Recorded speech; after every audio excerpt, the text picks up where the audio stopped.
Quando eu cheguei, bispo, eu era totalmente perturbada, principalmente pela maldição hereditária. Eu bebia como meu pai bebia, eu fumava como meu pai fumava, eu cheguei a me envolver com mulheres, por muito tempo eu fui bissexual, eu tinha sede de sangue. Olá, sejam bem-vindos ao meu canal. Esse é o segundo vídeo sobre heresias neopentecostais. O primeiro foi sobre confissão positiva e esse será sobre maldição hereditária. Se você já é inscrito, já capricha no like. Se você é novo, assista esse vídeo até o final e se gostar do conteúdo, faça sua inscrição para que você receba conteúdos como esse toda semana. Combinado? Então, bora pro vídeo. Se você só existe, com certeza absoluta você já deve ter ouvido algum carro de som, assistido algum pastor na televisão ou visitado alguma igreja que falasse sobre a campanha da quebra de maldição hereditária. Se você não sabe bem o que é isso, eu vou tentar te explicar.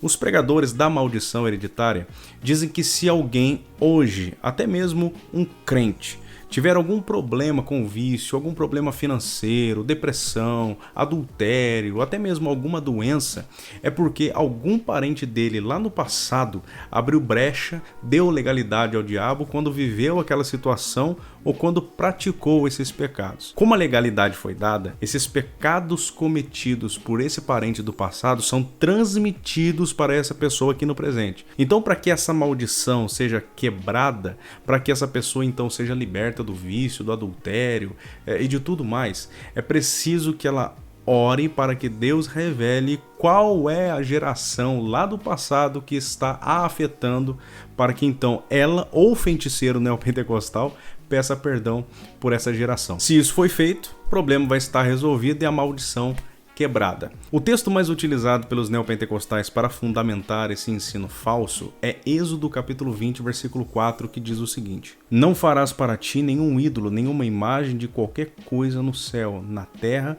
ou nas águas debaixo da terra.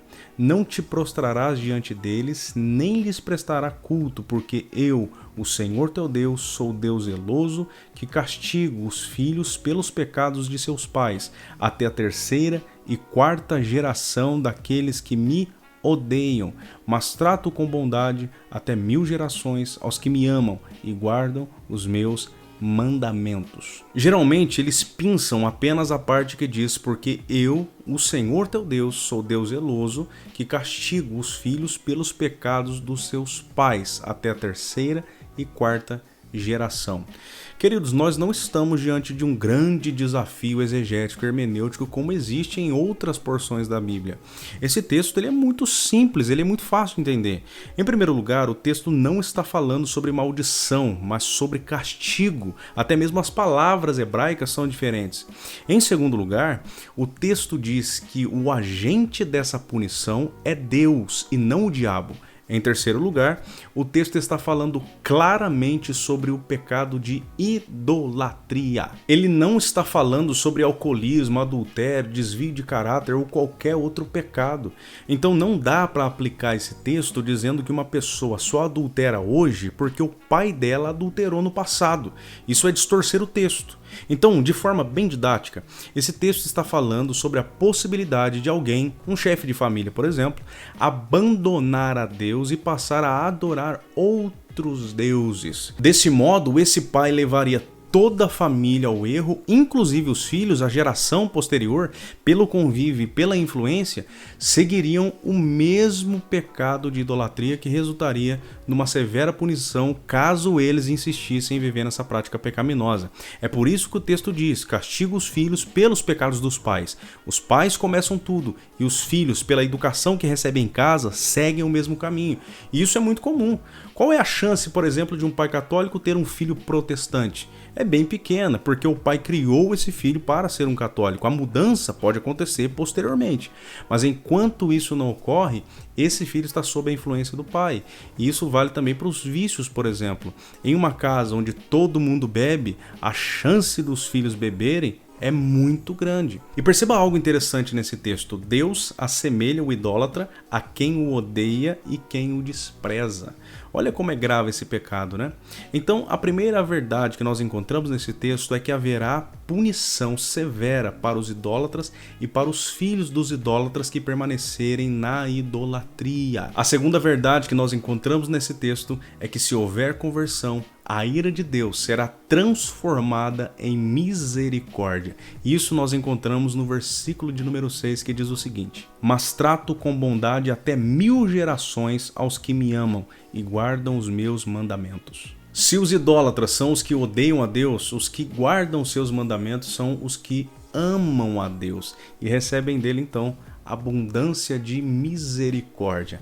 Perceba algo interessante: a misericórdia é extremamente maior do que o castigo. Se o castigo alcança até a 3ª e 4ª geração, a misericórdia alcança até 1000 gerações. Obviamente nós estamos diante de uma hipérbole, né? Até a 3ª e 4ª geração significa intensidade e algo não perpétuo, e as 1000 gerações significa que Deus tem maior prazer em abençoar do que punir. Ou seja, a lição é a seguinte: se houver arrependimento genuíno e abandono do pecado, os crentes podem encontrar e vão encontrar o favor de Deus. O texto então não está falando absolutamente nada sobre uma possível maldição hereditária. Ezequiel capítulo 18 parece interpretar esse texto para a gente. Leia comigo. E veio a mim a palavra do Senhor dizendo: que pensais vós, os que usais esta parábola sobre a terra de Israel, dizendo: os pais comeram uvas verdes e os dentes dos filhos se embotaram, ou seja, os pais pecaram e os filhos estão pagando preço. Vivo eu, diz o Senhor Deus, que nunca mais direis esta parábola em Israel.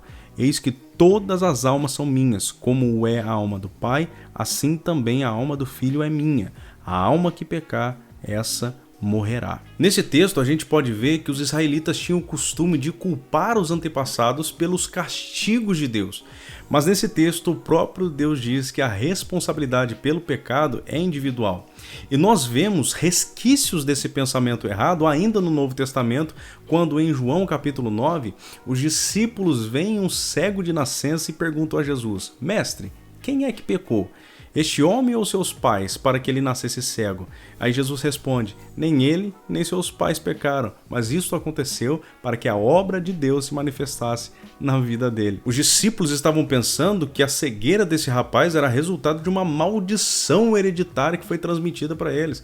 Mas Jesus, nesse próprio texto, corrige isso dizendo que isso não tinha absolutamente nada a ver com uma maldição hereditária, mas que aquilo estava acontecendo para que a glória de Deus se manifestasse. Então nós aprendemos que essa maldição apresentada em Êxodo capítulo 20 é a manifestação da ira de Deus sobre os idólatras, aqueles que odeiam e desprezam a Deus.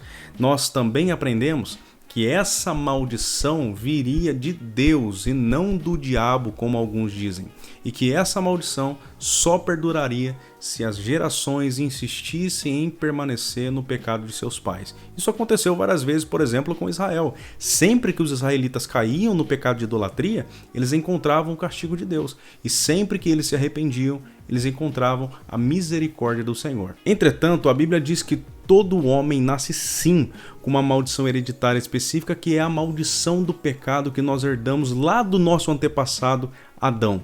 E a solução para essa maldição não é a sexta-feira da libertação e nem mesmo a campanha de quebra de maldição, mas a conversão. Se Cristo te resgatou, se Cristo te justificou, se Ele te regenerou, então essa maldição já foi quebrada. Se alguém está em Cristo, nova criatura é. As coisas velhas já se passaram, eis que tudo se fez novo. E tudo isso provém de Deus, que nos reconciliou consigo mesmo por Jesus Cristo e nos deu o ministério da reconciliação, isto é, Deus estava em Cristo reconciliando consigo o mundo, não lhes imputando os seus pecados, e pôs em nós a palavra da reconciliação. E o que você achou desse conteúdo? Deixa aqui nos comentários, eu gostaria muito de saber a sua opinião. Que Deus te abençoe e até o próximo vídeo.